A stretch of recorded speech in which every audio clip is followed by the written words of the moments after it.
What's up and welcome back to the Kind of Funny Gamescast. I don't know if it was just me, but that intro sounded really, really loud for me. Was it loud for you guys?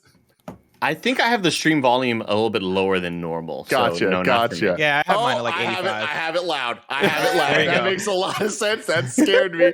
But not as much as when Blessing turned his camera on earlier. I don't even know if he heard us because he didn't have his headphones on yet.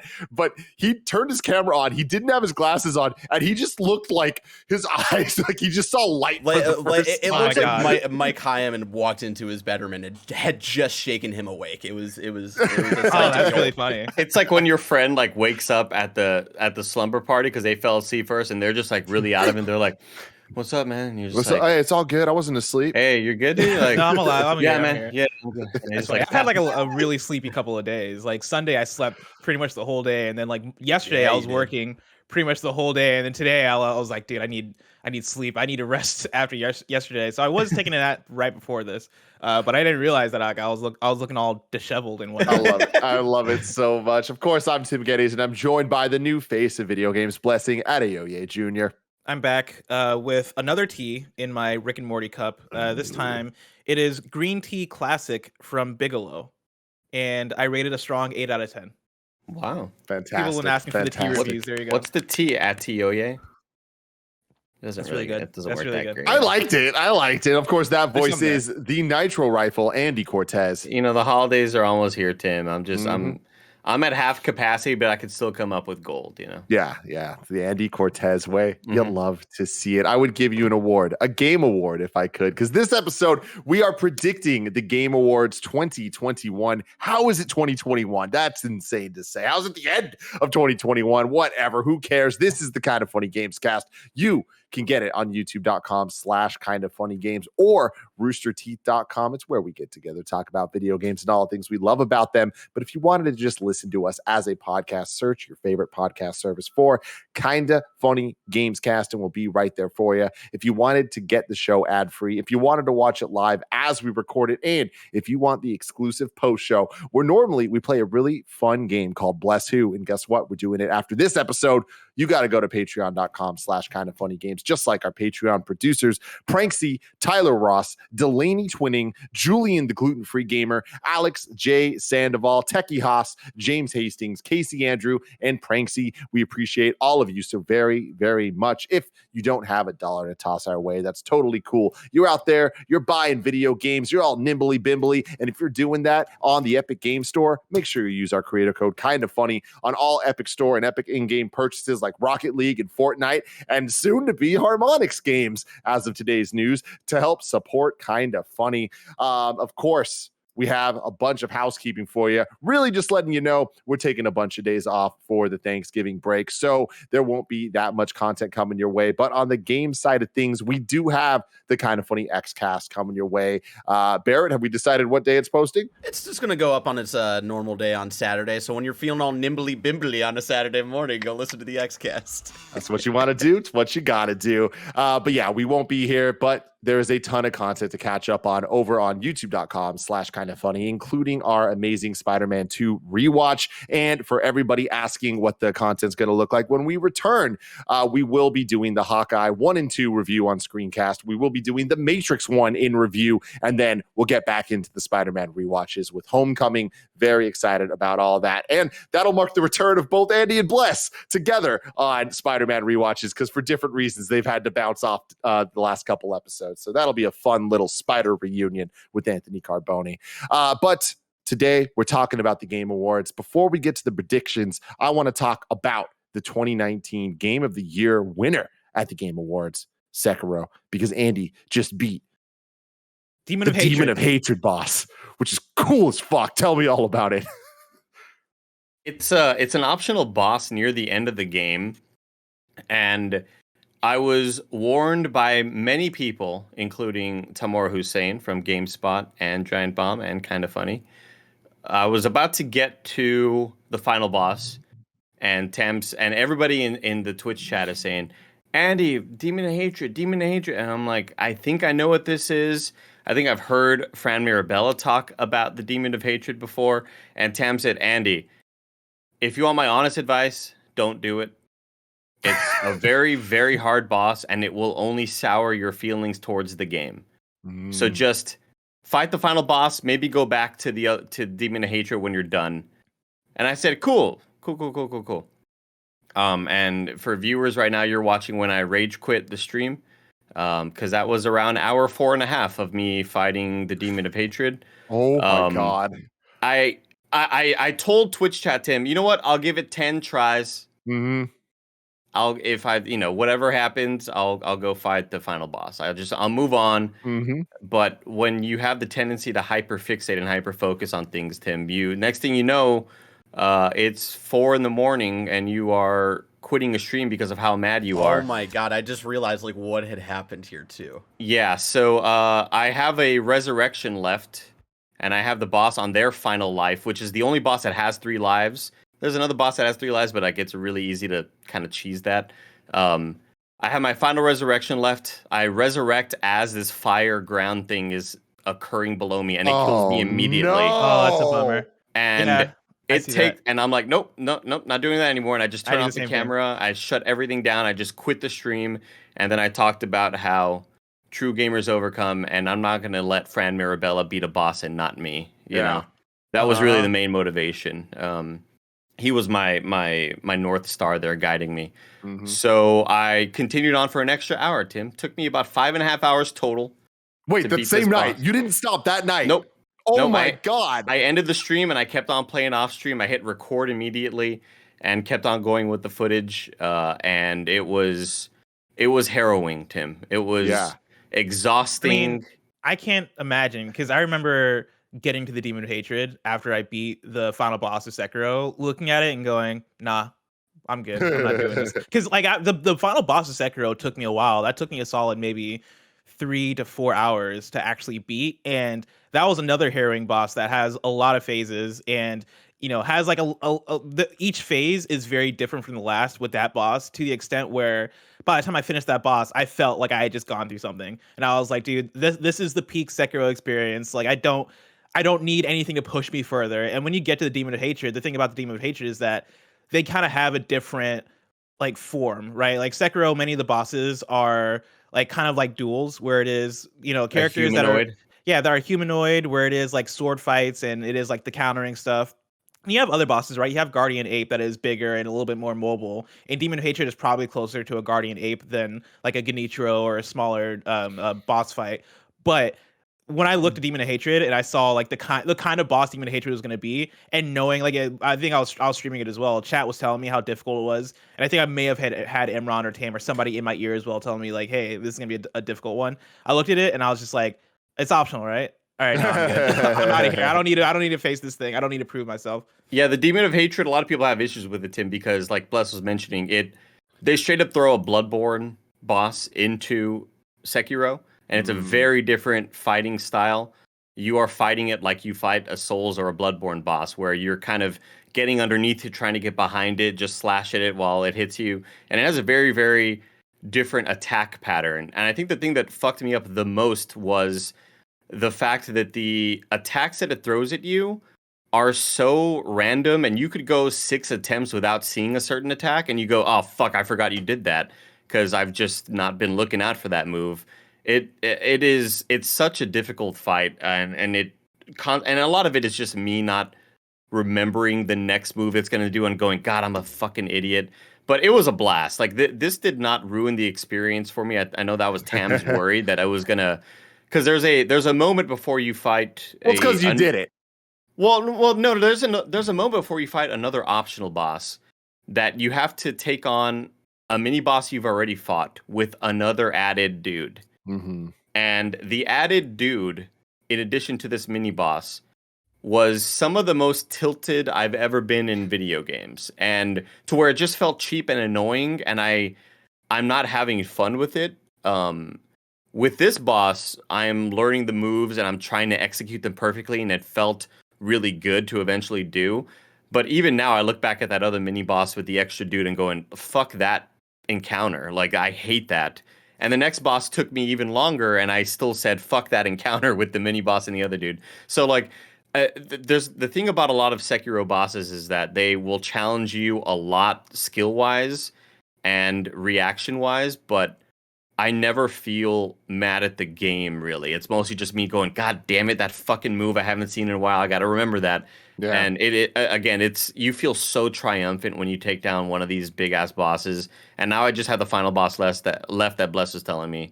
And if that takes 2 or 3 hours, there's 2 other bosses have taken around 2 hours. So I won't be too surprised by that. But this one taking 5.5 was definitely a holy shit. That was a long time. I'd say it was closer to like under 5 because for a while I went to go grind and try to get some other item that helps you out a lot. And I didn't use those items for the rest of the way. And I know the comments are like, dude, the fire umbrella, bro. And I'm like, I know, man. I just didn't know. I didn't have the money to buy that, to upgrade to it. And watching the videos of people using the correct items, it looks so easy. And I'm like, God, I'm a fucking idiot. I love it, Andy. There's nothing that makes me happier about your rise as a gamer the last couple years than this whole kind of like the soul's emergence that we've had. Because like you're a true ass motherfucking gamer out here doing the damn thing. True gamer. Thank you, Tim. You said 10 tries. You're going to go 10 tries. Estimate how many tries do you think you ended up doing? About 120. Holy shit. See, I love how that works with games because sure, you have your souls. I have my Cuphead. Everybody has their thing, right? But it always goes that way where you tell yourself, cool, 10. I'm going to limit it to 10. But then once that 10's up, you're like, okay, cool. I'm just going to do a couple more. But then next thing you know, you're telling yourself just another 10 more. And it's so funny how that initial amount somehow just becomes the new quantity that you just add to your next attempt. And you're like, okay, fine. We're going to multiply it by 5, 50 more tries. It's like the thing of I've come this far, right? Like that's the thing that works for me whenever I'm playing Sekiro. Like Sekiro is I say this all the time. It's one of my, if not my favorite combat system in a game because it is so addicting in how well it flows and how much it incentivizes you to like, it's not about getting out the way or dodging as much as it is about like figuring out a way to close in the distance and like get in those counters and build up that meter and get up close and personal with the opponent. And so like for me, when I approached that final boss, I was like, cool, let's see. All right, like I know this is gonna be tough. I know this is gonna be difficult. Like I'm kind of stressing this a little bit. Let me just give it a few tries. And at the around like the 4th or 5th try, you know, I have the moment where I'm like, man, I was gonna hop off, but I made it this far. Let me see if I can make it past this phase. Yeah, I got momentum. Let me see if I can just get this phase. And you get to the next phase, and it's like, okay, let me just see what this next phase is. Oh, damn, this phase is kind of difficult. Oh, but like, okay, I'm starting to see repetitive moves. Okay, I'm starting to see the strats here. All right, let's see if I can push through this phase. And like, there's something about that process that is so gratifying.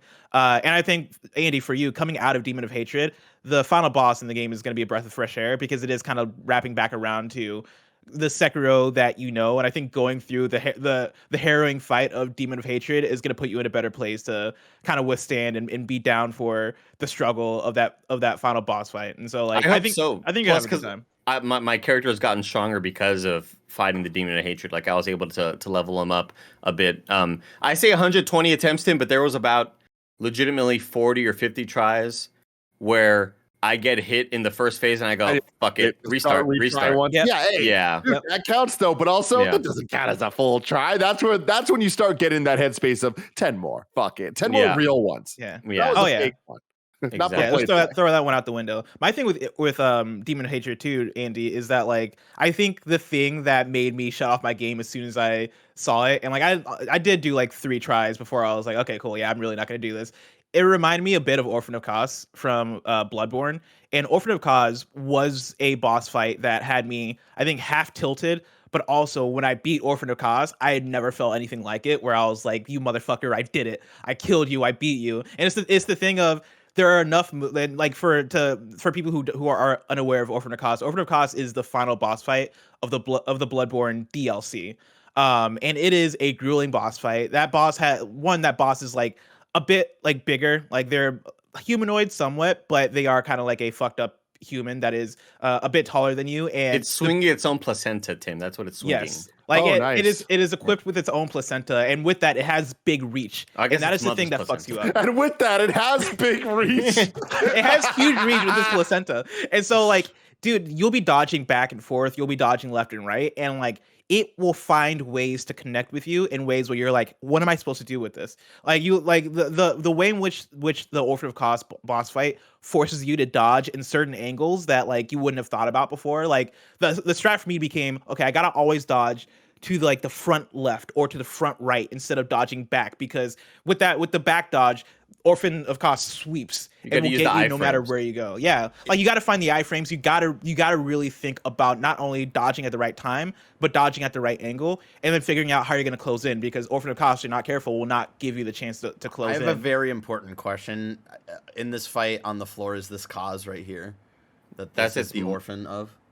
That's like the big whale body mom thing. I think I forget the exact lore. Okay. It's like Kos is Cosm, right? And it's like it's been so long since Emron explained all of this to me. Yeah, it's been a while. It's been a while since I watched lore. I'll brush back up on my Vati video lore. I can't wait to face that boss bless when I play the Blue Point remaster coming in 2023 exclusive scoop. You love it. Game of the Year 2023 at the Game Awards, right? Mm-hmm. We'll see. Oh, yeah, that's right. Yeah. Yeah. Now, with that beautiful transition, I want to get right into our predictions for the Game Awards 2021. We're just a couple weeks away. Every year we do this. We have fun. We write down our predictions of who we think is going to win. Mind you, these are our predictions of who we think is going to win, not who we want to win. And if we want to add that, we can say that. But what I'm going to write down from each one of us is who we think is going to win.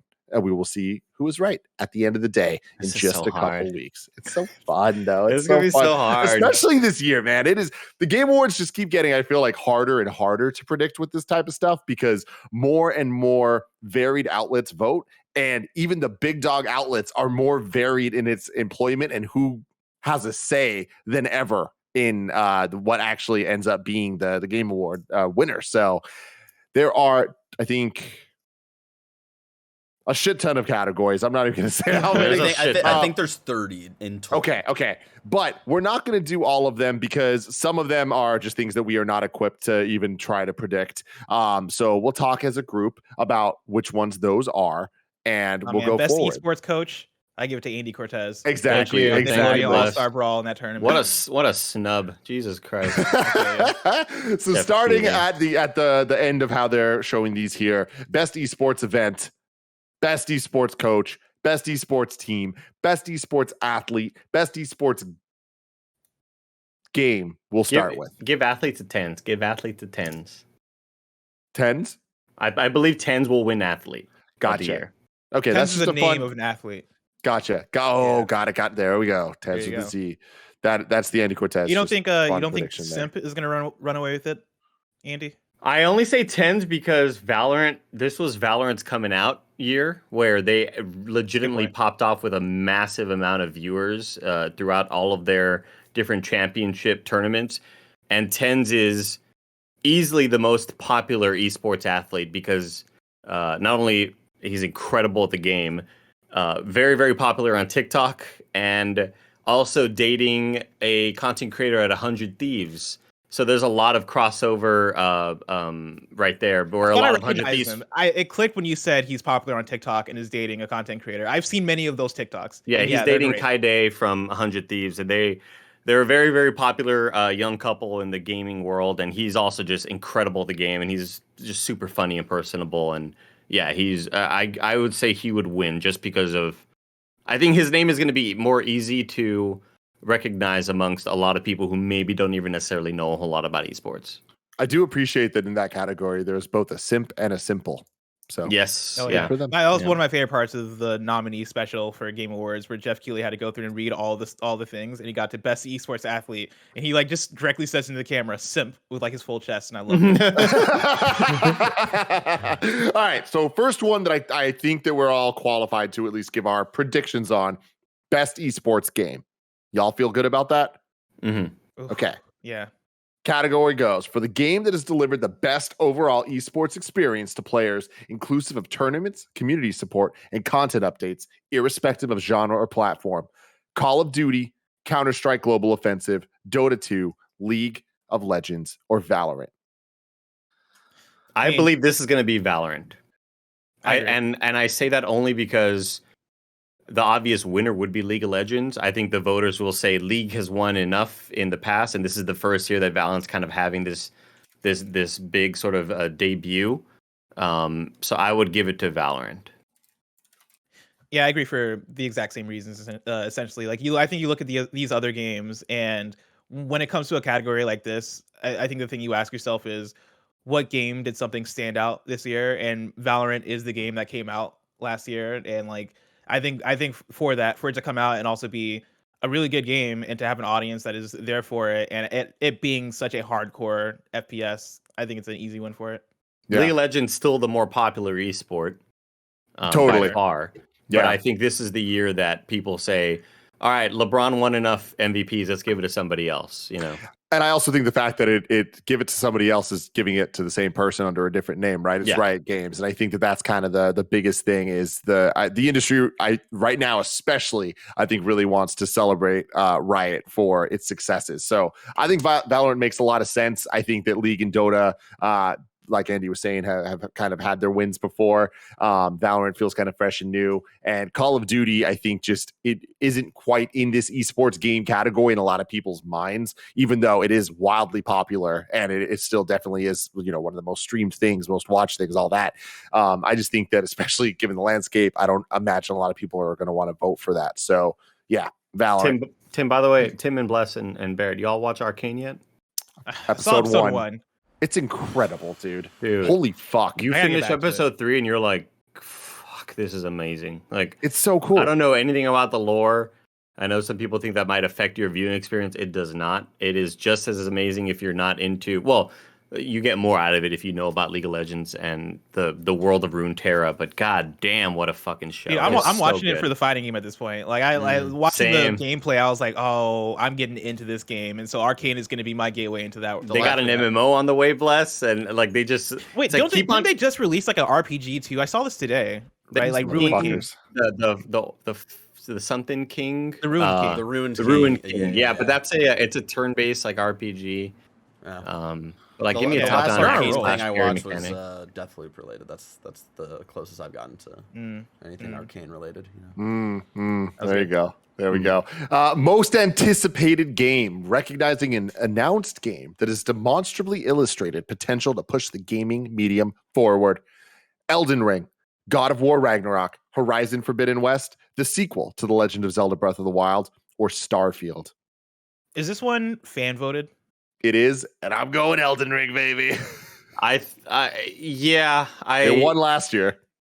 It won last year. It was the one kind of thing that happened where everybody said, "What the fuck is Elden Ring?" But that's how hardcore the fans are, and I don't know how much of it is only fan voted. Like, what's the weighted? I feel like this one is the most that's weighted for fan votes. Yeah. Right.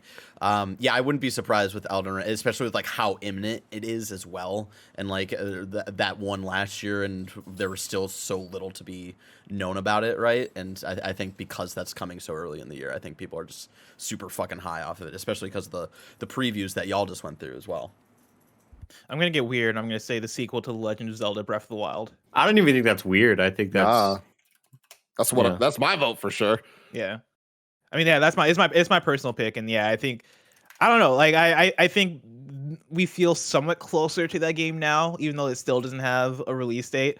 But it feels closer than it was last year, right? And so like maybe that does something to the vote. Who knows? You aren't wrong when you say it's still closer. I don't know. I don't know that it feels any closer than it did last year, if I'm being honest. Man, I hope it comes out next year. You know what, Tim? Switch mine to Breath of the Wild. Okay. Whoa. Andy's this is like crazy. This is like when you order the fajitas and like somebody else at the table sees them bringing out the fajitas from the other table and they're like, oh shit, you want to actually switch mine? That's sizzle plate, baby. Yeah, making them sounds. Best debut indie for the best debut game created by a new independent studio.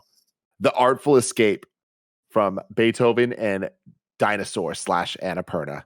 The Forgotten City from Modern Storyteller / Dear Villagers. Kana, Bridge of Spirits from Ember Lab, Sable from Shedworks / Raw Fury, Valheim from Iron Gate Studio / Coffee Stain. I wanted to be The Forgotten City so bad. It's my personal pick, and it's a pick that I think would really deserve it.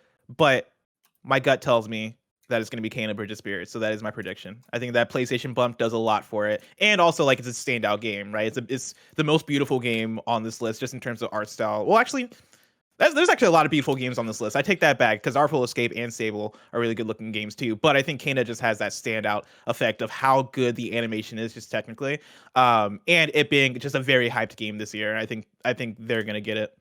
I want to say that it's going to be the Forgotten City because of just what a critical darling it became. And I think as the year went on, we kept on seeing more and more people say, "Play the Forgotten City. This is a game of the year type thing." I feel like it's ramped up more for sure. Yeah, I think there's enough hype behind it that you're going to see. I think a lot of the votes from the critics will go for Forgotten City, and I think that's going to weigh heavier than whatever the fan vote is. This is an insanely stacked category when you look at it, but I'm with Bless. I think it's going to be Kena. Obviously, Artful Escape is very near and dear to my heart, but it's not going to get it.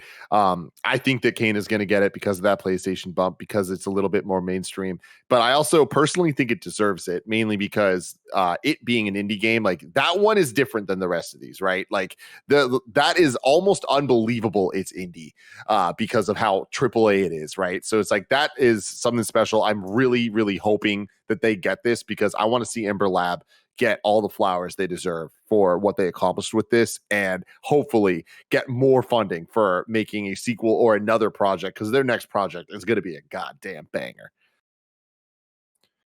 Next category. This is one that I want to ask you guys if you think we should even talk about. Content Creator of the Year. I am not familiar enough with these people, so I don't think it's worth it. I think it's going to be Dream. That's my bet too, because that's the only one I've heard of. But yeah, I've heard of multiple of these names, but I don't think I have enough awareness. Let's not count it. But the Content Creator of the Year for a streamer or content creator who's made an important and positive impact on the community in 2021: Dream, Fusli, Gals, Ebi, and Greg. I do not know how to pronounce this dude's name. I've seen his name so many times. I heard Keely pronounce it, and it was definitely not how I would have predicted. I think it's like both the F and the G. It makes more of like an H sound, I think. Great. He's the one who got the his own Fortnite skin, and he broke the most concurrent Twitch viewers. Ooh, it could be him. Could be him. Yeah, I've seen his name a lot everywhere. Dream just has that Twitter name. You know what I mean? It's like you just see people talk about that. He's got the stands. He's got the Gen Zer stands, you know. But we also don't know what like Spanish Twitter is. It's true. We don't see their Twitters popping off because we're just not in those communities. And so I think you're right, Barrett. I think it might be that Fortnite guy, Grefg. Yeah, because that was like a huge deal when he had like done that on Twitch and like not only because of the fan vote, but I think that enough people in the industry know about the controversies with Dream and how he apparently cheated during some like speed run, and he was kind of under some heat for a while there. So I don't think it will be Dream. I changed my mind. I don't think the fan vote has much sway at all for the majority of the categories. Just to put that out there for our predictions. Think it's like, I think the biggest way, again, I could be wrong here, but I feel like in past, like most anticipated was mainly a fan vote thing. I'm pretty sure that's 100%. Or like, I think most that like anticipated. I do think we get like, or a jury get like a say in. I think that our votes. I think our votes are just like normal people votes, essentially. Yeah. Whereas I think all the other categories, if I remember correctly, fan votes are like 10%. Fan votes are 10%. Yeah. Right here. Which I feel like probably will only weigh in for like things that are really closely like voted on, you know? Yeah. Next up, the next one we're actually voting on, best multiplayer for outstanding online multiplayer gameplay and design, including co-op and massively multiplayer experiences, irrespective of game, genre, or platform. Back 4 Blood, Knockout City, It Takes Two, Monster Hunter Rise, New World, or Valheim. I think this one's going to go to It Takes Two, because I think a lot of the jury will not vote for It Takes Two for Game of the Year. And we're going to see how it happens. A lot of years where Horizon doesn't win Game of the Year, but it wins Best Whatever Game, or you know that they always sort of give it the kind of participation award. Not that this is a participation award, but we're not going to give you Game of the Year, so we're going to give you the other stuff that you're all nominated in. I would like it to be It Takes Two, but I think it's going to be Back for Blood. Really? Interesting. I think just off of name recognition. I see. I agree with Andy. I think It Takes Two, but I don't think it's for the reason Andy thinks of. I think it's more because of like when you think about outstanding online multiplayer and gameplay and design and the way people talk about like how It Takes Two is so expertly crafted for a 2-player experience. I think a lot of people who are voting are going to think about it. My heart wants Knockout City because Knockout City is somehow still the game that I played most this year. But like I feel like at every turn I hear people talk about Back for Blood, they're like, yeah, it's Left 4 Dead, but kind of not. My prediction is Knockout City. I think It Takes Two is one that is it being in many other categories, I think is going to make a lot of people go, "Oh man, like, is this really the best multiplayer game?" And how I think about multiplayer when multiplayer does mean so many different things, right? I think you think of online, I think you think of competitive, and like technically, yes, like co-op is multiplayer, and it's like a really unique form of multiplayer that deserves to be like acknowledged in this category. I think it's easier to make the argument for something like Knockout City, which had a moment early on in the year, and is, I think, when you compare it to a lot of these other games, even though this group of games is very diverse and different, I think Knockout City is the one that kind of like steps out in terms of like Back 4 Blood. Had fine reviews, wasn't above and beyond in terms of reception. It Takes Two is in other places. Monster Hunter Rise, is Monster Hunter Rise, but also I think when you think of the prime Monster Hunter experience for a lot of people, I think that still goes to something like Monster Hunter World when you're talking about multiplayer. New World, I feel like I've seen people drop off of New World left and right. And then Valheim is one that I think also has a chance, but that's another game that I think kind of came and went very quickly. Knockout City is the one for me that I think has had a little bit more of the staying power, and I think does stand out as like, oh yeah, this is like a multiplayer experience that me and my friends go back to all the time. I also say It Takes Two because it coming to Game Pass recently, I think, had a large resurgence in conversation and it being sort of at the forefront of people's minds, where a game like Knockout City came so long ago, and a lot of it is, what have you done for me lately? And I think the games that came out at the beginning of the year tend to suffer a bit more, just like Valheim will, I think, here. I think Valheim feels like 3 years ago at this point. And like Knockout City got a good amount of support throughout the year, and I feel like with every update, like I don't feel like a lot of people were really talking about it throughout the year to go back to. Next up, we have Best Sports/Racing Game. For the best traditional and non-traditional sports and racing game, we have F1 2021, FIFA 2022, Forza Horizon 5, Hot Wheels Unleashed, which you just love to see on this love that list. I just love that Who it's would have here. believed? Like one of my biggest surprise for nominations, Tim. I'm glad it's here. You know what I'm saying? I'm so damn no glad. shot it's winning, but I love it.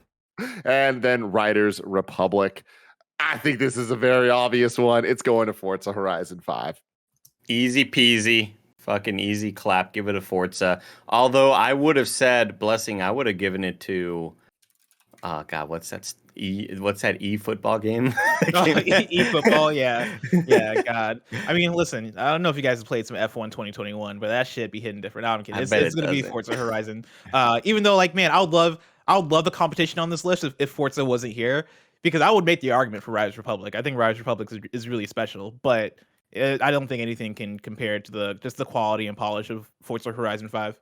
Yeah, it's funny that Hot Wheels Unleashed is even on this list because the last 2 years winners were Crash Team Racing Nitro Fueled and Tony Hawk's Pro Skater 1 and 2 Remastered, which I'm just like, that's really funny. This is the Tim category. This is your category, dude. All right, moving on. We got not only will Forza win there because it's much better than the other options, but the big game of the year snub, I think, is on a lot of people's minds when it comes to people in the jury. So I think we'll see it win there, and I think we'll also see it win in whatever fan vote ends up happening that Keeley is going to release pretty soon. Best Sim/Strategy. Best game focused on real-time or turn-based simulation or strategy gameplay irrespective of platform. Age of Empires 4, Evil Genius 2, World Domination, Humankind, Inscription, or Microsoft Flight Simulator. Inscription. This is such an interesting one because I think it is between Inscription and Microsoft Flight Simulator. Me too. And those being two very different games, it is really hard to tell which. Because I think you look at the category being best sim / strategy, and I think Microsoft's Flight Simulator feels more appropriate. But I do think Inscription does have that swell of people that played it and go, oh man, you guys need to pay attention to this. This is dope. Like, this is awesome. And the way that people were doing for things like The Forgotten City or Death's Door or other indie games that came out and kind of had their moment and then grew over the course of the year. Inscription is a bit more recent than those other games, so it hasn't really had the effect of coming out in a July and then by December everybody's talking about how great Inscription is. It just coming out makes me wonder how many people got around to actually checking it out. And so I think maybe the argument you're making, Bless, is that did it come out too late to not even be on the nomination list? But it's here, and I think just based on the conversations that we're seeing on Twitter and just in all the circles and different other people that we follow in the industry, I think it's going to be Inscription based on just how many people think it's game of the year, not just best sim There's strategy. There's going to be a lot of people, people, I think, pushing for it to win this, since I think this is maybe one of the 2 categories it got nominated for. So I think there's going to be a lot of push here. And also, like with Microsoft Flight Simulator, I wonder how many people are going to realize that Microsoft Flight Simulator literally won this category last year. And I think it's weird that it got nominated again because it just got ported. But that's just me. I don't know. With that, I'm going with Microsoft Flight Simulator. Like for me, my kind of strategy for these predictions is go with the mainstream, go with the most obvious, and I do think it's going to be Microsoft Flight Simulator. Yeah, that's the tough thing is I'm kind of there with you too, Tim, and I think I'm there with Andy as well in terms of people wanting to fight for Inscription. But I think the question for me is how many people want to fight for Inscription? When I see the love for Inscription on my timeline, is that the fact that Inscription just came out and it is the people that are playing it in week 1 and week 2, and it's the people that we follow that are in the press that are evangelizing it and like using their platform to tell other people that Inscription is good? And is that enough for the overall mainstream of the 100 outlets voting in this to go for Inscription? I'm going to go Microsoft Flight Simulator for my vote. I'd go for Flight Simulator if it was 50-50 fan vote and people in the press. I think that's where I could see it winning, but I truly think that everybody in the press will see how popular Inscription has become over the past month or so. It's my personal vote for sure. Yeah, I think Inscription should have it, especially given that Flight Simulator won last year. But before we move on to the next category, let me tell you about our sponsors. This episode is brought to you by Purple. There are tons of gimmicks that promise a great night's sleep right now, but it doesn't matter how heavy that weighted blanket is. If you're sleeping on a terrible mattress, your sleep will be terrible. That's why I recommend sleeping on a Purple mattress, because only Purple mattresses have the Gel Flex Grid. And if you haven't experienced this, oh boy, do you need to change your life. It's a super stretchy, ultra squishy material that adapts and flexes around pressure points, and it doesn't retain heat. And I can attest to that. I have the pillow as well, and I never even need to flip to the cold side because both sides are always the cold side, and it is fantastic. Getting a great night's sleep starts with having a great mattress. Get a Purple mattress. Go to purple.com/kindafunny10 and use code kindafunny10 for a limited time. You can get 10% off any order of $200 or more. That's purple.com/kindafunny10, code kindafunny10 for 10% off any order of $200 or more. Purple.com/kindafunny10, promo code kindafunny10. Terms apply. Next up, shout out to ExpressVPN. Are you using the internet without ExpressVPN? If so, why? That's like checking your baggage at the airport without a lock. You think your stuff is private, but you never know who's going through your underwear, and that's nasty. When you go online without a VPN, your ISP can see all your internet activity, and they can legally sell to people who use your data to target you. But ExpressVPN encrypts and anonymizes your data so your ISP can't see your activity. It's super easy to use. Literally, you just click one button. Plus, it works on all kinds of devices, your laptop, your phone, but also things like your router, and it can protect anyone on your network. I use ExpressVPN. I love ExpressVPN. I know that my internet is safe, and honestly, that makes me feel a lot better day to day. Secure your online activity by visiting expressvpn.com/kindafunny today. That's expressvpn.com/kindafunny, and you can get an extra 3 months free.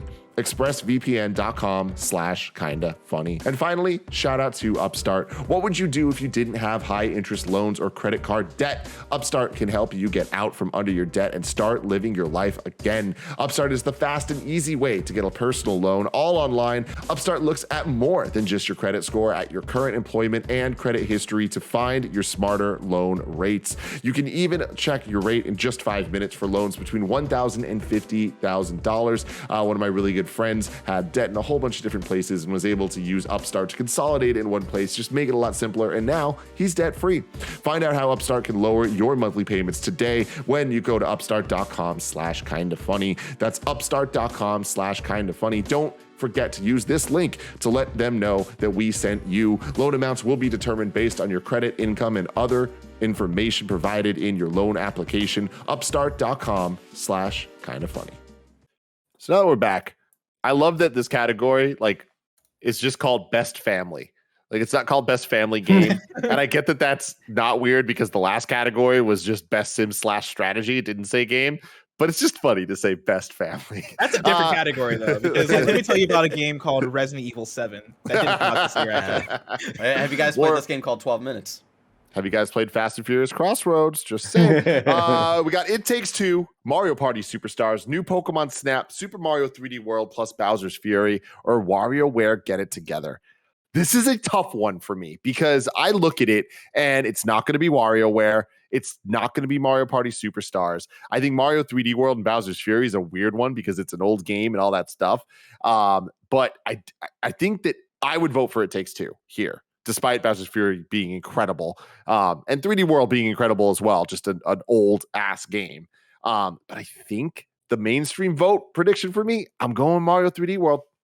Wow. See, my mainstream I vote's think Superstars. yeah, that's interesting because my mainstream vote would probably be Superstars. Like I think the games that are on this list that aren't going to get it are New Pokemon Snap and then probably WarioWare Get It Together. I don't think that is like I think being in the same list as a Mario Party Superstars kind of takes it off a bit. And then even Super Mario 3D World plus Bowser's Fury, I would have a tough time believing that makes it in as like a winner, just given that it is a game that is being ported over with new content. But is that new content enough for people to go, this deserves to win a game award?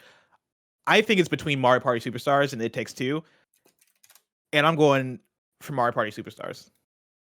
Just because I also think that a lot of people don't consider. I think there's the question of what does best family mean? Like the argument of what is this category? Is it the best game to play with your family? Is it the best game that is appropriate for families? And I think people kind of get caught up in that. And I think it's easier to make the argument for Superstars than it is to make the argument for It Takes Two. See, I think people are just going to go with what's the best game here, and I think they're going to go to It Takes Two.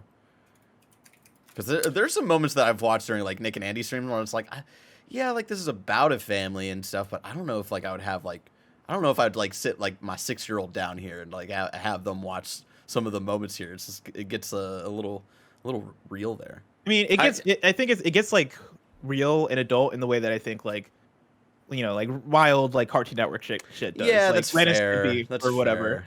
fair. I think Superstars wins not only because of it being the Mario Party that people have been wanting to have all these classic maps that they know and love, but also the fact that it launched and online worked and it was such a good first impression for people, unlike Mario 3D World was. Yeah, that's fair. I just like with the 4 out of 5 being Nintendo games, like I just have a feeling that like you were saying, gonna like they're all into each other. Yeah, they're all just kind of gonna eat each other. Specifically, I would say the 2 Mario games, because I'm gonna be honest, I love WarioWare, big WarioWare fan. I'm surprised this is nominated for this fucking category. Yeah, I mean, it's always just the category of what did Nintendo release this year. Let's just put it all there. And I think it'll be an upset. I think it'll I think it'll be a non-Nintendo game that wins it.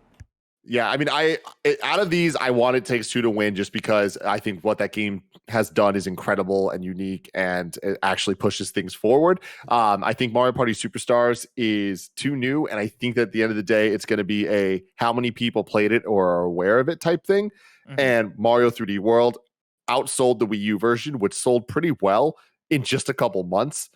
And Mario Party Superstars, we don't have the updated numbers on it, but like they're not as strong. They're softer than 3D World. So I think it's just a numbers game at that point. I might change my vote actually to It Takes Two.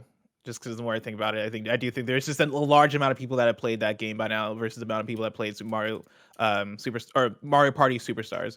Even though I think Superstars would be my vote. Like I like It Takes Two more, but I think Superstars in terms of what it is as a Mario Party game is the best Mario Party game in a long time, if not maybe of all time. Honestly, like the more I play Superstars, the more I'm like, this is fucking legit. Like they nailed it. They did all the things that they needed to do right. And if I'm gonna play a game with my family, I think it's gonna be Mario Party Superstars.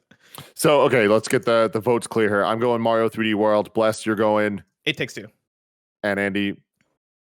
Man, you know what? I'm going to change my vote to 3D World, Tim, because I just totally overlooked the idea of people playing in the same room together, like families. Yeah. Wait, that's hella funny. They don't give a fuck about online.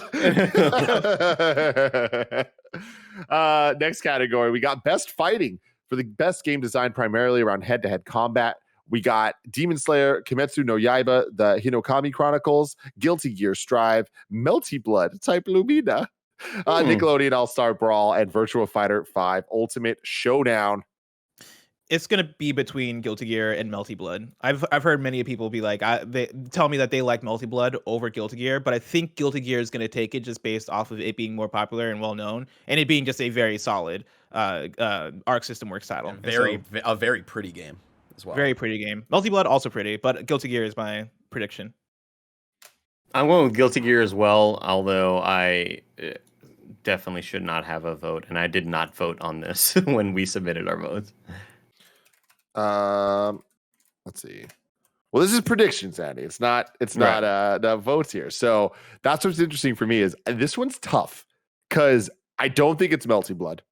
Because there needs to be some type of name recognition to win these things. Nickelodeon All-Star Brawl has that name recognition, but it doesn't have the fighter game vote, right? Guilty Gear, also a lot of people don't even know that game came out. I bet. Like, yeah, totally. Guilty Gear Strive, I think, is the obvious one, but I wouldn't be surprised if Demon Slayer. It's not through with no. I do not like 3D, like the arena anime. The 3D anime. anime. Those things. Those are. That game is hot. That is a good looking game. Those are tough sells, and I feel like I've heard absolutely nothing about that game other than like Gary would have been like, "Oh, it's cool." And also, like, honestly, it is cool. Like, I played a little bit of that game, and I was like, "Oh man, I can't wait to finish the anime." I mean, you love the anime, so I'd say play it. And like, I'm finishing the anime now, and I'm gonna hop back into it and play more of it. And then once you hop back into it, finish the anime, watch some Full Metal Alchemist Brotherhood. We'll see. I got a long list. I got to finish Arcane. But like, I've also seen like multiple people on my timeline as well be like, "Yo, why aren't more people talking about Demon Slayer? Like, Demon Slayer is actually a pretty good game." And so I think there are people there that I think would fight for it, but there's just a huge stigma against 3D anime arena fighters that I think is going to work way against it. So at the end of the day, all of us are gonna predict Guilty Gear, but I'm just saying this right now. I think that there is an equal chance that Nickelodeon or Demon Slayer take it. God, if either Nickelodeon or Demon Slayer take it, you will see a revolt online unlike anything you've ever seen. Yeah. Even worse than Jeff Keighley is gonna get like full. We thought the reactions to the great reviews of Shin Megami Tensei 5 were bad. Just wait until that happens too. I love it. Especially I love it.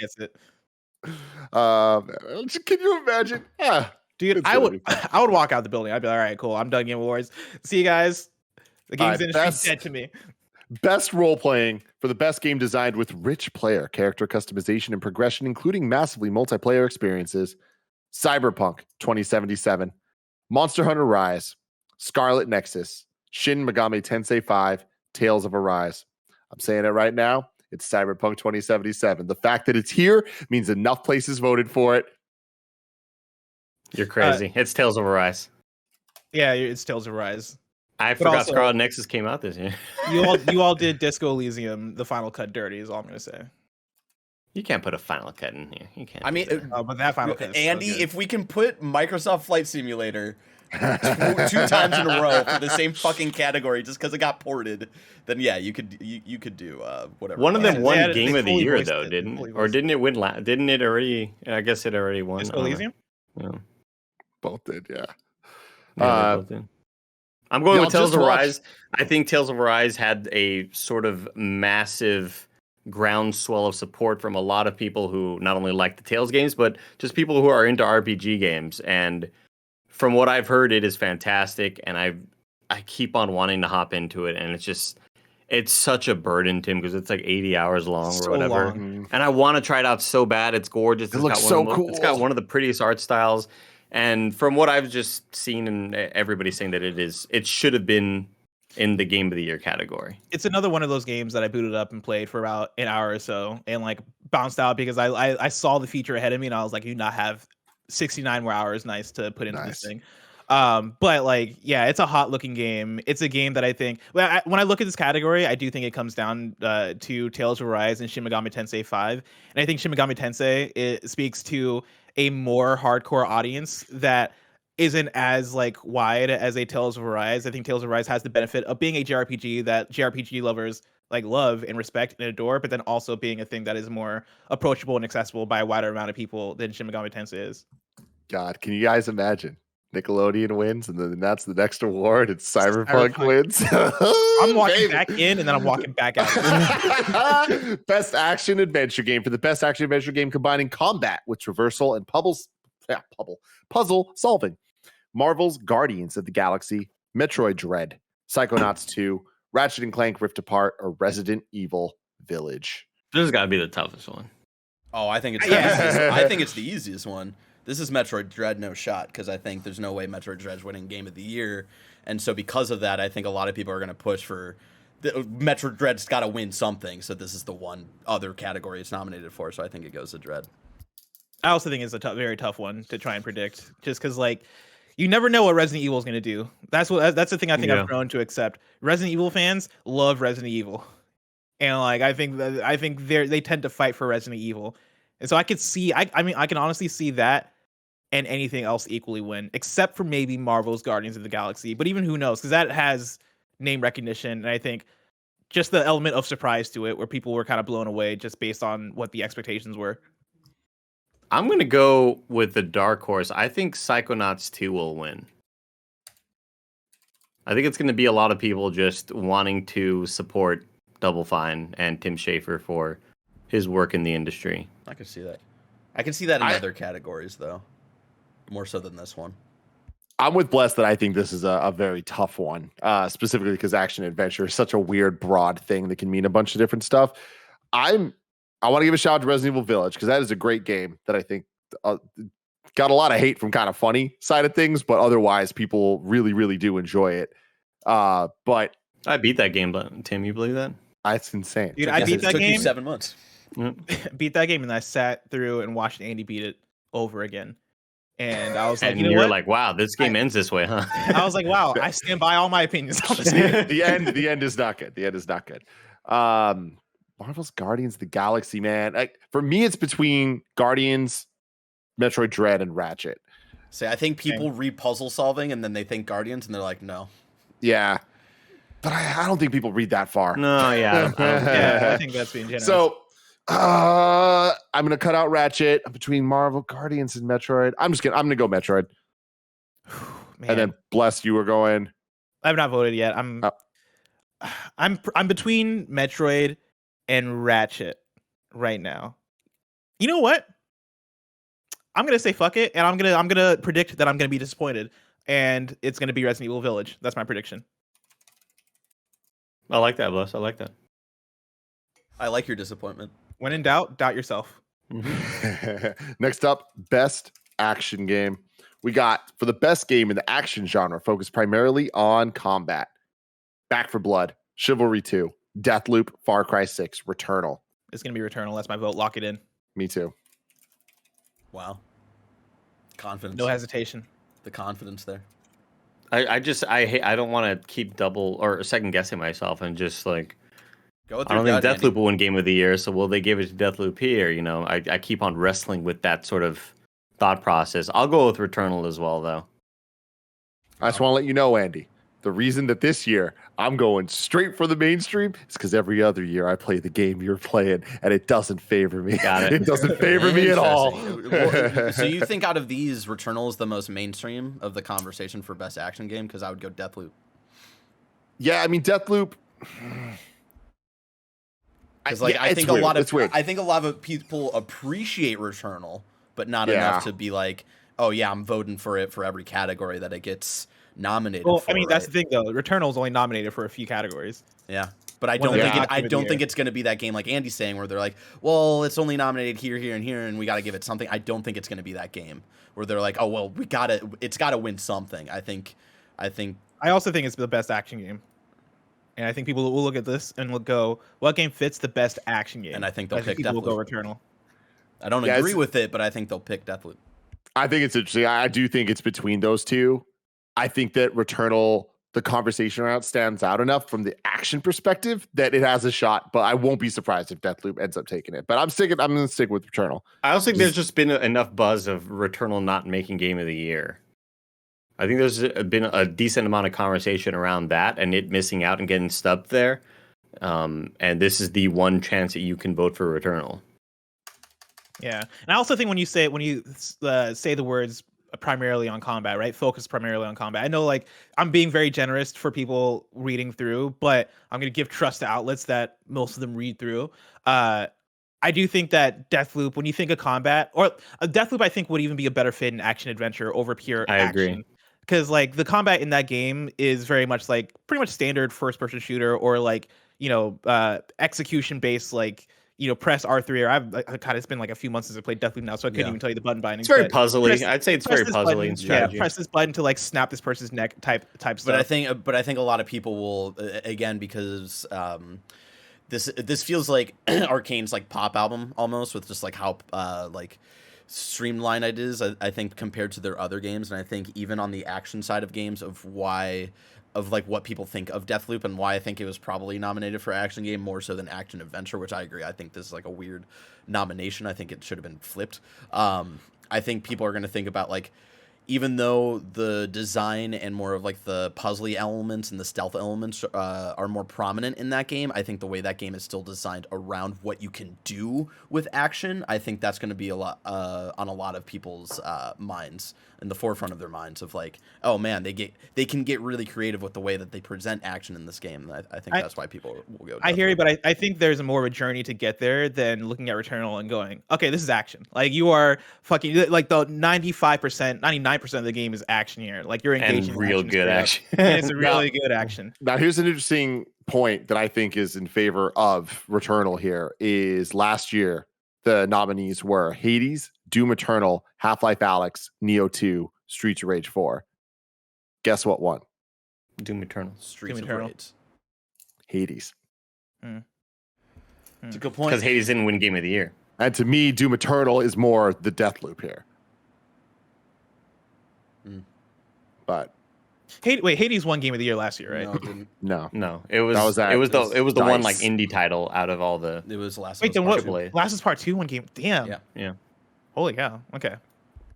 Next category is one that I say we don't predict. Best VR/AR. Yeah, I'm with you. The nominees are Hitman 3, I Expect You to Die 2, Lone Echo 2, Resident Evil 4, and Sniper Elite VR. I don't believe in VR, Tim. So I'm I am shocked though that Um, this year I did not pick up my VR. Like this is the first year in a Yeah. while where nothing came out that made me want to plug in my you would PSVR think or like my in Oculus. quarantine. Yeah. The next one, we got innovation in accessibility, recognizing software and or hardware that is pushing the medium forward by adding features, technology, and content to help games be played and enjoyed by an even wider audience. I'm going to read the nominations and we can discuss if we want to predict or not. Far Cry 6, Forza Horizon 5, Marvel's Guardians of the Galaxy, Ratchet & Clank Rift Apart, and The Veil Shadow of the Crown. I saw most talk about Far Cry 6, but I have no idea. I'm not a predict. Well, I mean, I've played enough of these games where I have Cool. a prediction. And my prediction is Forza Horizon 5. I think that game that game I think does accessibility in really creative and cool ways. Like even things as simple as like character customization. They have very prominent they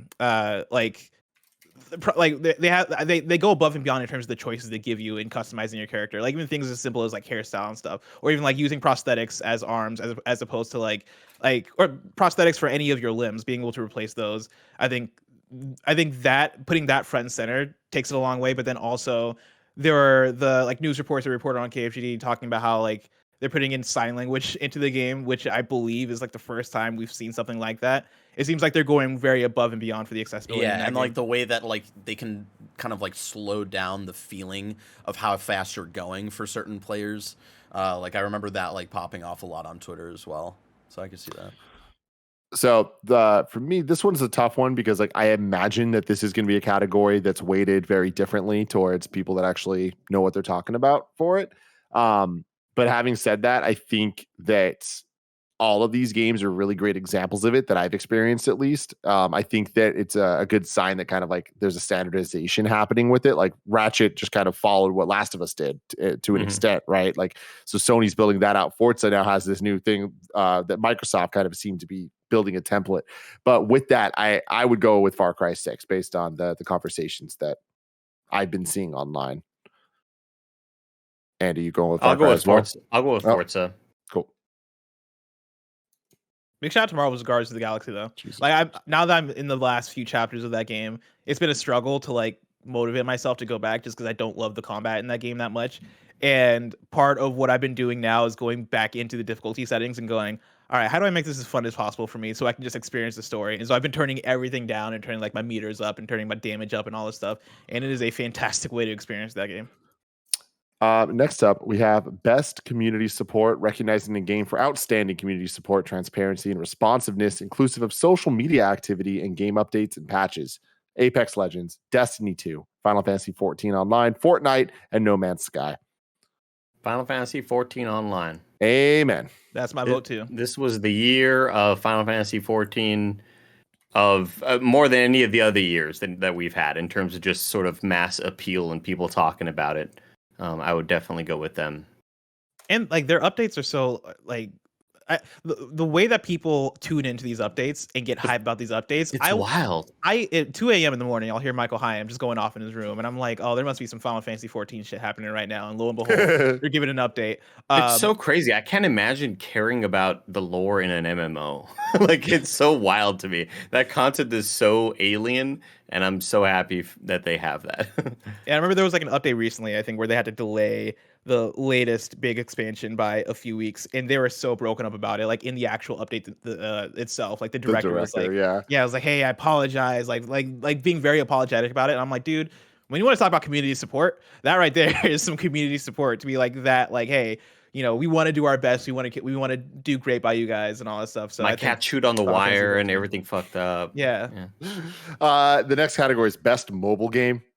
I'm gonna say Genshin Impact. So we got Fantasian, Genshin Impact, League of Legends Wild Rift, Marvel Future Revolution, and Pokemon Unite. I think just similar to Final Fantasy, just based on watching Twitter and all the different outlets and people that I follow from different outlets, I think Genshin Impact, whether people are playing it on mobile or not, the fact that Genshin Impact is so popular, with how much money it's making, and every time I always see tweets of a random person saying, "Oh, I got this girl that I could fight with now," whatever the fuck you do in that game. It's obvious that Genshin Impact is having a massive impact, Tim. Hey, A massive impact on the industry. So I'll go with Genshin. I don't even know if people are playing it primarily on mobile. I just think it's so popular. People are going to see that name and say, "Yeah, go for that." And with that, I'm going to go with Pokemon Unite. I think that it was good enough for that week that I think people are going to be, oh yeah, that was a mobile game I played that I did enjoy. And I think that the more mainstream, or not mainstream, the more American audiences would vote for that. But Genshin, it's funny, Tim, I was going to say, but you don't think people will care about the whole pay to win controversy? And Genshin is just kind of that. Bless. I was going to say Genshin Impact, but I just remembered that game came out last year. And so I looked up the best mobile game category last year, and Genshin was nominated, but it was won by Among Us, which makes sense because Among Us had a big moment last year. But I wonder if, because this is the second year that Genshin is nominated, if people are less likely to vote for it because they look at it as a game that had its chance last year, and maybe they want to give it to something like either Marvel Future Revolution or Pokemon Unite. I don't know if people remember that. That's my thing. Yeah. I mean, and I'm there with you too. So I am between Genshin and Pokemon because I think Pokemon has the name to it that Pokemon had people enough know. conversation around it for like a good amount of time. Where it's like Marvel Future Revolution. I heard Greg say. Yeah, I heard Greg talk kind about of it slack about it half once, and that was about it. Yeah, I also get a lot of emails from Marvel Future Revolution, which is why it's also on the mind. But I also don't know how many people play Pokemon Unite on mobile. Maybe they do. Maybe it's just like people I know have a Switch. I mean, that's why I'm going with Genshin. I don't. But like It could Genshin, turn out that most people I know 5% playing play on Genshin, mobile. yeah, most people I know playing Genshin are playing it on PS5 or PC or And PS4. that's why I'm played still it, voting though. for them. That's why I'm Yeah, still no, that's a voting, good call. That is a good call that they're playing it, so they're Yeah. aware of it. I'm gonna go with Genshin because I did almost play Okay. that game on mobile. I'm gonna stick just- with Pokemon just to have some spice for us. I so badly wanted to connect that game to my Luna controller and like have my phone mounted so I can play Genshin in my bed. That was my dream, and I couldn't figure out how to make my Luna controller work. I'm sure there's an app for it. Hit me up in my DMs, I guess. Next up, we got Best Indie for outstanding creative and technical achievement in a game made outside the traditional publisher system. 12 Minutes, Death's Door, Inscription, Kana Bridge of Spirits, and Loop Hero. I'm going Kana. My prediction is Death's Door, even though personally I'd go Inscription. I'm going with Death's Door. I think this is another game that people recognize. Yeah. Hoping to see at least an indie title be in the Game of the Year overall category. I think Death's Door will win this one. Yeah, I feel like there's enough conversation around it, even like after it'd come out too. And this is the only category it's been nominated for, and I think a lot of people will recognize that and be like, all right, Yeah. this needs to be given the love. Where it's like Kana, I don't really remember like how big of a conversation there was about around that game of quality, other than, man, this game is harder than we thought it would be. You know. I love the yeah. image for 12 minutes here being like the main character in the middle being choked out by Willem Dafoe. Then next up, we got Best Ongoing Game, awarded to a game for outstanding development of ongoing content that evolves the player experience over time. Apex Legends, Final Fantasy XIV, Fortnite, Genshin Impact, Call of Duty, Warzone. Final Fantasy 14 online.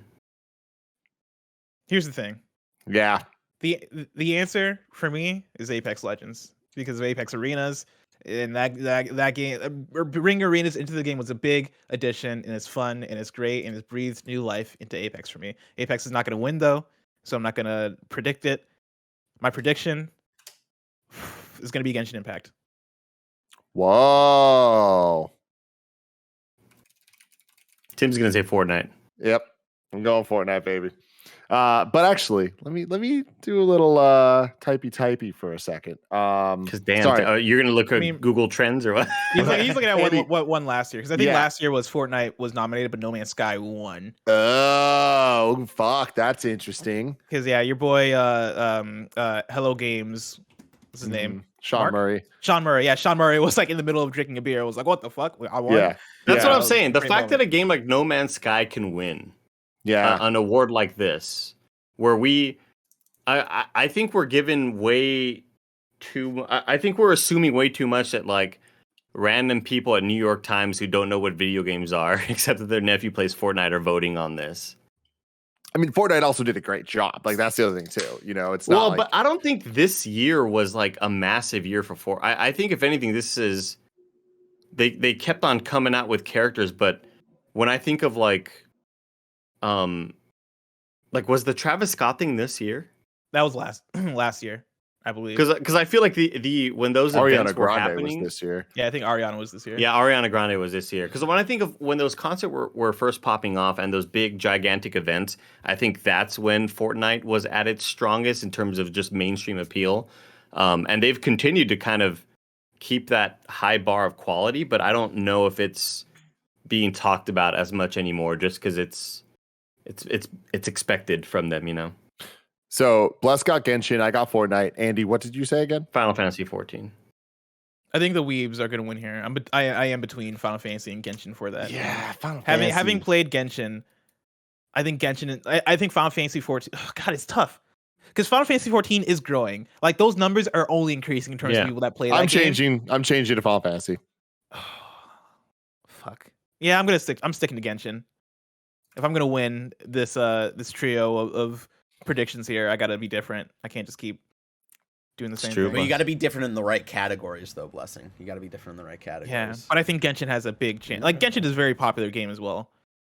Next up, we got Games for Impact for a thought-provoking game with a pro-social meaning or message. Before your eyes, Boyfriend Dungeon, Chicory, a colorful tale, Life is Strange, True Colors, and No Longer Home.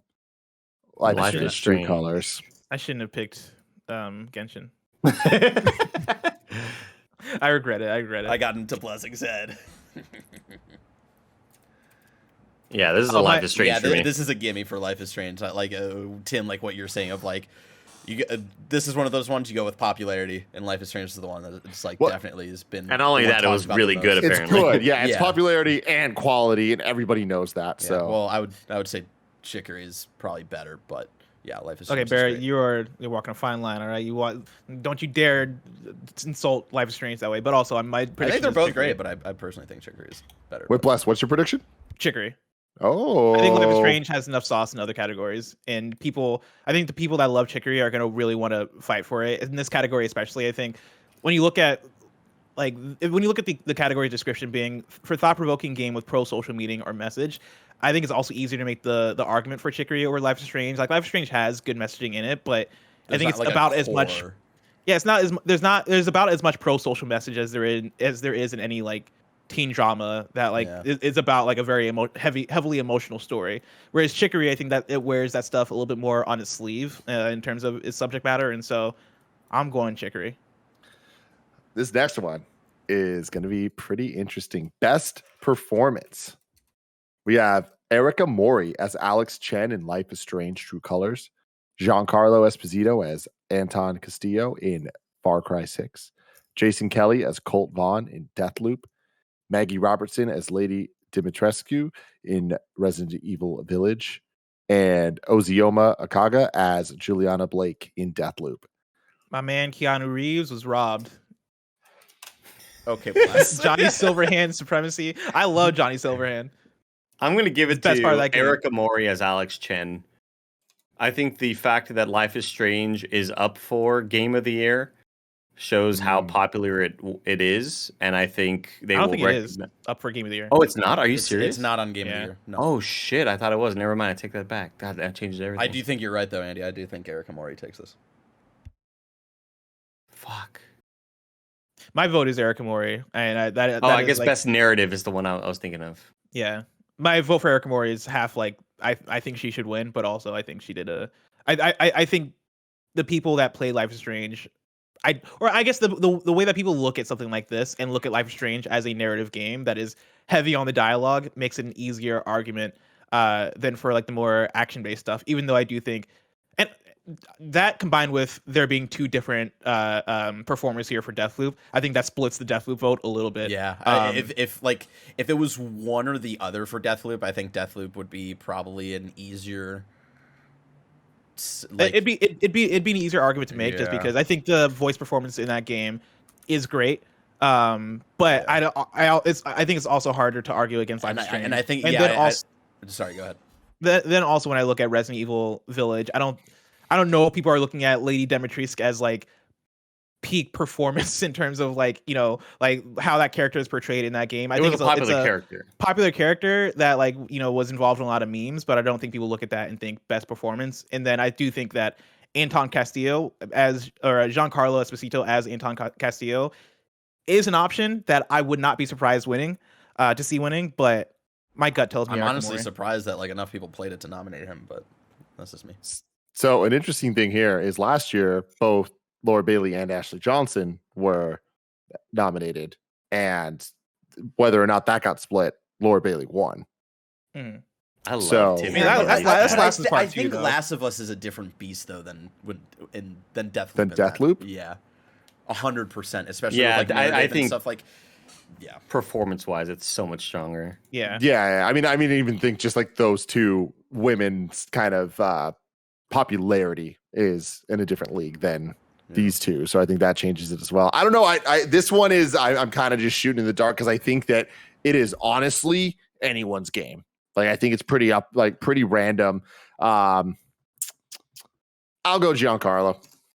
I'll keep it as Erica Mori. Yeah. It should have been the guy who plays Alexis Dorsey, though, from Deathloop. It really shouldn't have been. He was the worst part of that game. It's so good. He's so good. I think there's going to be a lot of people who argue for Erica just because of like the way that she was able to show range a lot in that role as well, more so than you know. I feel like the other characters in this category are a little more popular with like how many people played them, but I think the Life is Strange people are going to be like really passionate about like what she did as an actress in this medium. I think that's why it'll go to Erica. Mads Mikkelsen won in 2019. I'm I'm going with Giancarlo. Yeah, but he was People love real the good in celebrities. that. If Keanu was in this, oh man, I'd be going all in for Keanu. I'm gonna present Jeff Keighley with the part in Deathloop where Alexis Dorsey says, "Make those tits slap." It's so good. It's so good. He's amazing. Bless you. You're locking in Erica. Yes. Okay, cool. Then we got best audio design, recognizing the best in-game audio and sound design. Another banger year. We got Deathloop, Forza Horizon 5, Ratchet & Clank Rift Apart, Resident Evil Village, and Returnal. I honestly think that all of these games deserve it, man. They are all so damn good when it comes to sound design, from just ambience to like weapon sounds to dialogue to just 3D audio. They're all so damn good. This one's incredibly hard. This is, I think, tougher than the last one. Just because I don't like. What are the jurors thinking in this moment, Tim? What are the jurors thinking? Yeah. This one is difficult for me. Like my personal pick would be Returnal, and I think there's a chance of Returnal, but also Returnal wasn't nominated for best soundtrack. And when I saw that, I had the thought of like, what were they hearing that I wasn't hearing? Because come on, bro, like Returnal soundtrack's off the chain. And so like, if it didn't get nominated for that, is it going to get nominated for best audio design? Because I think the soundtrack is so heavy in the audio design for Returnal in terms of what makes that game sound great. I'm just going to go with Deathloop. Okay. I'm going to go with Forza Horizon. Yeah. Because I think it's another one of those where I think the like jurors think that it got snubbed for Game of the Year. And I think it's like realistic games, like games that are more realistic to like something that we can relate to, like how things sound in real life, I think are more prone to win this category. I think with things like Returnal and Ratchet, like the way that sound design goes around them is really cool, but that's not something that we can really connect to in our real lives. And I think like what Forza does to make it sound as realistic as possible is going to be in a lot of people's heads. Yeah, I will just say though, like I think you're right about that, Barrett, but I think that Returnal is in my opinion, a step above the rest of these, like just because it also having the haptic feedback and stuff, and like that adding to the experience of sound, I think is huge. But so I think Deathloop is going to take it. I'm going to go Returnal just based off the like how when I first started playing Returnal, when embargo lifted, I posted a video of like my DualSense on my desk and like the rain dripping down and how that sounded, like just like the sounds of the raindrops in my DualSense like was something else, right? Like I keep thinking back to that specifically and how well that feeds into like how you think about audio and how that reflects like how the game sounds and all that stuff. I'm gonna go Returnal. I'm gonna predict Returnal. And that is something that is obvious to everyone within minutes of playing the game. So I think that is a safe thing. But final votes here. I'm going Deathloop. Bless is going Returnal. Andy? I also just think of the creativity of all of the weapon sounds in Ratchet and Clank and how much variety there is there.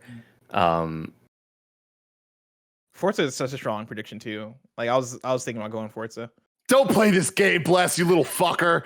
This is him doing his Mario Party bullshit. I'm being honest to Bless because Bless is trying to do that manipulating thing where he's like pushing you to the wrong answer, but secretly he is actually pushing you to the right answer. Just stick. I love it. Because like think about how they were when they were making Forza, right? Playground Studios, they rented out a garage and they rented the cars. They put microphones, really expensive microphones, down to like the tires. So many cars, yeah, so many cars, so many wheels. I want to watch the documentary one day of how they got those sounds. I think where's the trebuchet? Best trebuchet, man. You should go Forza. I'm gonna switch it to Ratchet and Clank. Actually. Okay. Oh, all right. The dark horse. It's just a weird choice. I don't know why. Just doing I like it.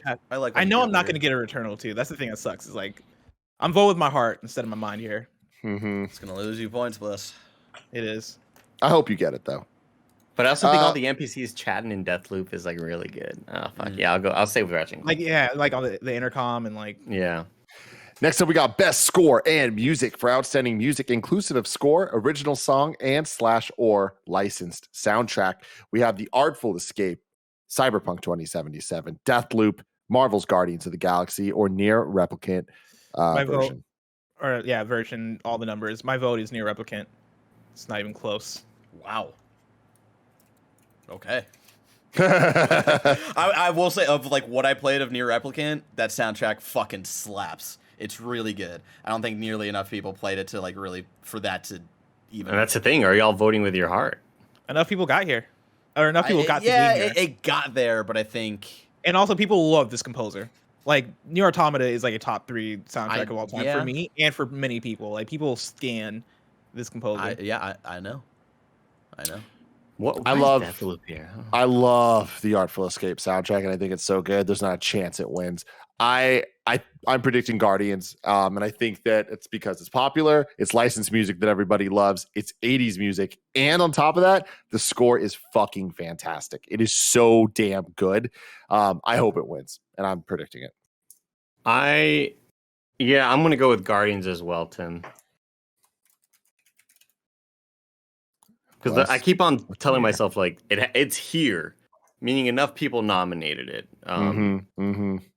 My mind immediately goes to, did enough people play it? Is it too late? But no, I mean it's here. I feel like people are like still playing that game and still talking about it and still being really impressed by what that scoring soundtrack does. Next up, best art direction for outstanding creative and /or technical achievement in artistic design and animation. The Artful Escape, Deathloop, Kena, Psychonauts 2, Ratchet and Clank, Rift Apart. I think this will be Deathloop. I think just the motif of everything, like everything being so 60s and having such a set art style, I think people are going to gravitate towards that. Although my personal pick would probably be Psychonauts. My personal pick is undeniably Artful Escape. But I do think that my second in my hearts would be Kena. I think that Ratchet's gonna win though. That game is it's fucking beautiful, man. Yeah. Like Kena is like, like holy shit, it looks like a Pixar thing. Ratchet's like you're playing a Pixar thing. Yeah. Yeah, I think you're right, Tim. I think especially with like how diverse it is with like all the different places you go to and like how each of those worlds are like so nailed with like how beautiful how it all looks on PS5. I think it'll easily be Ratchet, but like and everyone played it. Yeah, in my heart of hearts, I want it to be Psychonauts too, but yeah, I think it's going to Ratchet. Okay, so I got Ratchet. Bless. I'm still thinking through a little bit. You know what? I'm going to go Kena Bridge of Spirits. Just to be different. And also because I think that is the thing that game does that I think is above and beyond. And that was, I think, most of our takeaways from that game is, damn, this game looks really good. There's a very strong argument for Ratchet for the popularity and the fact that, like, when we think about this game looks like a Pixar movie, right? Like, that is true for this game. And, like, I know Psychonauts 2 and Deathloop, I think I have similar levels of, man, the environment design is top-notch here. But I think Kena, you look at and you're like, how the fuck did they do this? But like also remember, Bless, of like the amount of videos on Twitter and pictures on Twitter of like them enhancing to like how close they get into like Ratchet's fur and how detailed that is. And it's the bunch of perverts out there. Tim, movie over to Psychonauts 2. Wow. Psychonauts 2 for Eddie Cortez. All right, 3 categories to go, boys. Best narrative for outstanding storytelling and narrative development in a game. Deathloop, It Takes Two, Life is Strange, True Colors, Marvel's Guardians of the Galaxy, and Psychonauts 2. A killer year for narrative, everybody. Hell yeah. I'm going Life is Strange, True Colors for my prediction. I kind of want to go with that as well. I didn't play it.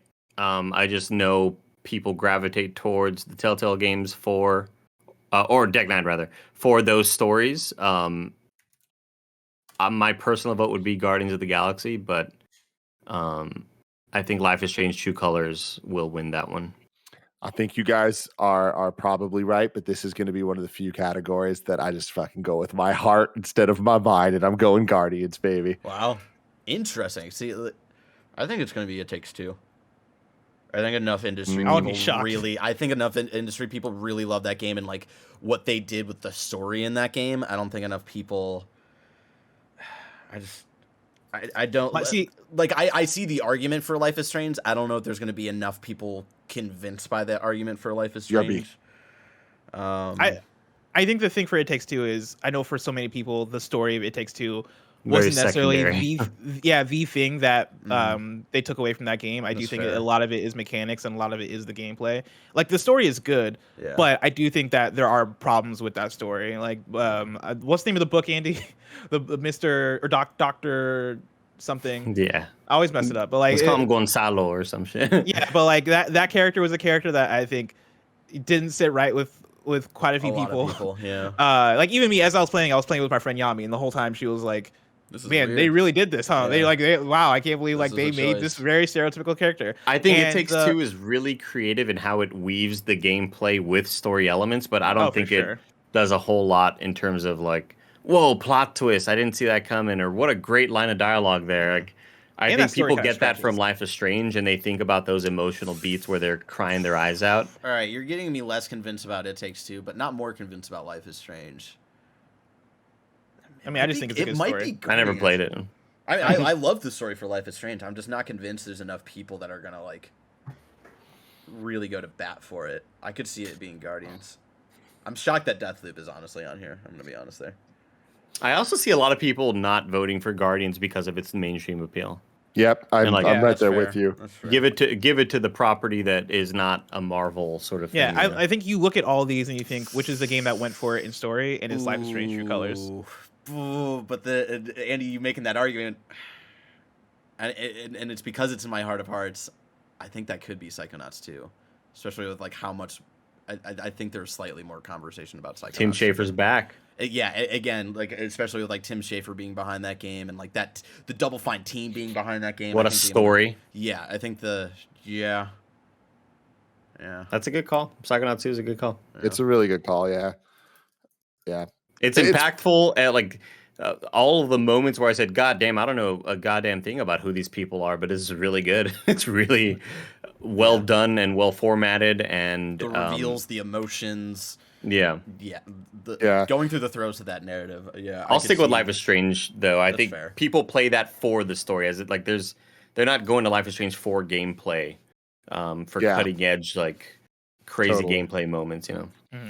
Yeah, my only argument for Guardians, even though I'm not sure it's going to win, but I am predicting it still, is that the same argument for Psychonauts, where it's like, wow, the story's so good, even though I don't care about the characters. It's the opposite of like, wow, the story's so good, even though I really care about these characters. So it is that weird thing where it feels like not enough people are playing it, but they are. So it's here. We'll see. Yeah, it's here. Exactly. It's here. And more people have played it since then. Exactly. Yeah, totally. The final two.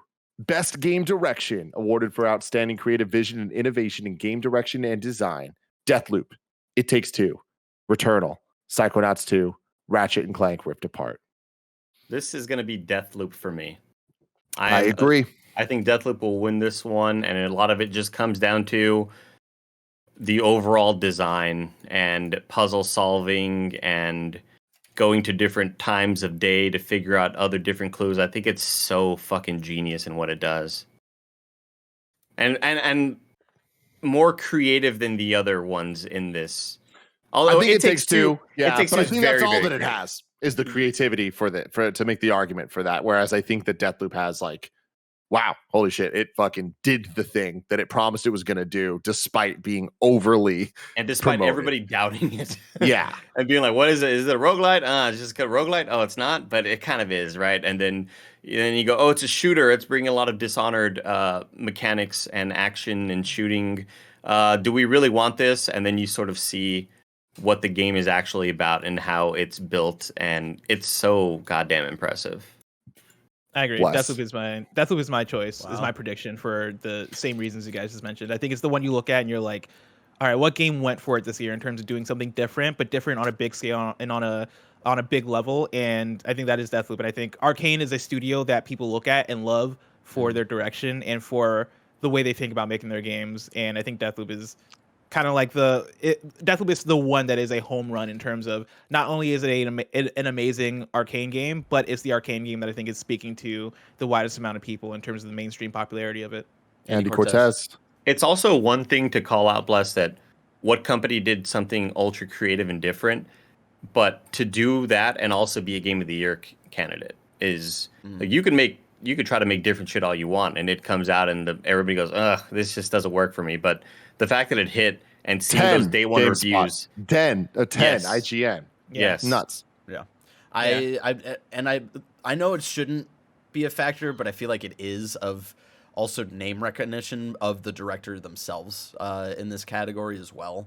So I think like the most prominent ones you have here, like Dinga, I think really came out like in the forefront of the marketing of Deathloop. But then you also have Joseph Fares with It Takes Two, and I think Tim Schafer for Psychonauts 2. And I think it's gonna be Psychonauts 2, and I think it's gonna be because of Double Fine and what they've accomplished with that game, and Tim Schafer, and like more so of like what he's done in the industry and like how it led to this. I think in that same argument, I think a lot of people love Dinga as well. Like Dinga, I think in the last few years, as he's been coming up, like he's been becoming more and more prominent just through doing the interviews and like leading up to this game's release. 100%. But he also says a lot of the right things in terms of what people want to hear about these games, and like even things like representation and a lot of what makes Deathloop. Like I think he's also very identifiable, not as identifiable as a Tim Schafer because he's been around longer, but I think that applies there as well. I totally agree with everything Barrett mentioned about Tim Schafer. But the thing with Arcane and Deathloop is I feel like a lot of hardcore people in the industry feel like this is finally Arcane's chance to get its flowers with I think with a lot of love not getting thrown the way of Dishonored 2 and Dishonored 1. And I feel like this is finally one where they say, give it a Deathloop. They deserve it. Yeah, and I think they give it to it in a different category, just not this one.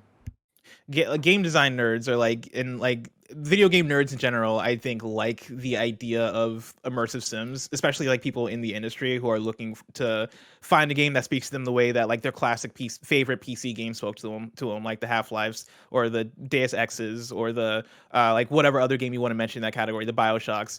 And I think people keep trying to make that happen more and more because those game design elements really speak to a lot of the games that we really love when you think of the modern iterations of that. So like I look at Metal Gear Solid 5 and people love the freedom and openness and like reactivity of that game. You look at Breath of the Wild, people love the exact same thing about that game. A lot of that comes from the history of like the immersive sim genre, and a lot of that shines through Deathloop because it is Arcane. Arcane are the guys that do that, and they are the last guys that do that, right? Because like Eidos Montreal doesn't put out Deus Ex games anymore. BioShock hasn't been around forever. Like immersive sims are very few and far between because they just aren't popular games generally. And Deathloop is kind of the last remaining bastion of like that specific type of immersive sim. And so I think with that, a lot of people who are at these outlets and are representing these outlets and are thinking about games in that way are going to go hard for Deathloop. And with that, Game of the Year, recognizing a game that delivers the absolute best experience across all creative and technical fields. Deathloop, It Takes Two, Metroid Dread, Psychonauts 2, Ratchet & Clank Rift Apart, or Resident Evil Village. With everything everyone just said in the last category, I think it goes to Deathloop as well. Yeah, I think this is Deathloop. No fucking shot for anybody else. Andy Cortez. This is so tough. What do you talk to us? I'm leaning towards either Ratchet and Clank or Deathloop. I think about my own personal feelings with Deathloop and how I didn't love it as much as everybody did, 10 out of 10 wise, but it's still an incredible game and it deserves to be on the list. I think maybe the way that it ended might have some people not fully loving that experience. Maybe that's just me throwing in my own personal biases into it. I just think Ratchet and Clank. What's going to hurt Ratchet and Clank is that it is a PS2 shooter that's really pretty, and it absolutely amped up every aspect it needed to be on this list: presentation, graphics, story, characters you give a shit about. This is a PS2 mascot platformer. Like, what the fuck? but Deathloop is just like everything y'all just mentioned about Arcane. Yeah. Is this finally Arcane's chance? I think, and that's the other thing is that like what Blessing was saying of like a lot of people are going to be like, man, like who weren't into immersive sims before, and like there are people like me who love Dishonored 2 and wanted so many people to play Dishonored 2, and then finally everybody played Deathloop, and people are like, oh man, this is what this studio does, and they do it really fucking well. Like this is Deathloop is Arcane's pop album. Like they have come out, they started off as experimental, and they figured out how to make the immersive sim a fucking pop album, and so many people loved it when it came out. I think like barring the the ending, I think that's what's going to be on the least amount of people's mind, Andy, when it comes to that. They're going to think about the design and what Arcane can do with level design and world building and all of that stuff. I think that's going to be at the front of it all, I think. And when I hear people talk about Ratchet now, 6 months removed from that game, it's like, yeah, it was a great Ratchet game. I agree with everything you just said. I'm going to stick with Ratchet. All right. A lot of I the reason love why the- is I love the I think confidence. people really want to see also Insomniac get the love, because every time a great Spider-Man game comes out, I it know. loses to the better game that year. Yeah. And I feel like that's kind of become the status quo with these game awards. I'll likely be wrong here, but I think I'm going to stick with Ratchet, also just to stay different in case I'm losing at that point, And then Yeah. you could possibly be right. Yeah. or I could lose more. It is interesting that we're in between Arcane and Insomniac with this, because I do think that both studios are utterly fantastic and are continuing to, on the Microsoft side and the PlayStation side, ironically with Deathloop being PlayStation, but going forward, we're going to see, I think, those two studios kind of not compete with each other, but be in very similar conversations. When we talk about Microsoft versus Sony, it is going to be kind of like this versus that, you know what I mean? But I think that so far Insomniac haven't made the game of the year title. I think that they will one day, but I think that both the Spider-Man titles and Ratchet and Clank Rift Apart aren't quite that. Whereas Deathloop is what Barrett was saying, that the pop version or the pop album, it's that moment. And I think that even though I didn't love it as much as some of the other games, I still think it does have that game of the year quality above the rest of these. Yeah, So I think the conversation, I agree with you, Tim, is like the conversation is a Game of the Year nominee versus a Game of the Year. And I think Insomniac has put out Game of the Year nominee after Game of the Year nominee. But I don't know if I look at their games yet, or at the very least this Ratchet and Clank game, as this is the Game of the Year. I think in another year, maybe, right? In a year where it isn't going up against like a Deathloop. I do think in a year where it's not going up against a Deathloop, I think its chances raise dynamically. I think Deathloop, though, I look at as a game that does hit all those different areas that you need to really to really become that game of the year when you're talking about, an engaging story and narrative, engaging voice acting, action that feels not only polished and fun, but also creative and is doing something different and new. And it being a new IP, and it being, again, like you and Barrett said, like the pop album of what Arcane is doing, right? I think it hits all those elements in ways that make it feel like it's something that is way refreshing. And that's not to say that Ratchet and Clank Rift Apart isn't refreshing, but Ratchet and Clank is something that we've gotten before that I think needs to do a lot more in order to catch people off guard in a way where they look at this and they go, "Oh fuck, man, this is the best game I've played in years." Right before Ratchet and Clank Rift Apart came out, me and Greg played the Ratchet and Clank 2016 remake based off the movie, based off the original game, and jumping from that game into this next game. The biggest things that I could say for Rift Apart are that, hey, this game polished things up dynamically. Hey, this game has a bit more of an engaging story. Hey, this game looks beautiful. But in its heart, it is kind of still that same game in ways that don't feel like a innovation. It feels like an iteration. Deathloop feels like an innovation in so many ways that I think people are going to identify and look at and go, "Oh, this is game of the year. This is the best game that came out this Andy, year." it's their enema of the state. Like Dishonored 2, Dude Ranch, Deathloop, enema of the state. But also, they were out there running in the streets naked, and you're like, Yeah, "What's my age exactly. again? These guys are gonna be huge." Yeah, What's up, yeah. Les? these guys. I'm just saying, like look at the Ratchet sales, like the popularity of Ratchet. Like, you're making a good choice with Ratchet and Clank being your pick for Game of the Year. And I also mostly stay with Ratchet just because I think of it was, I think, really consistent front to back.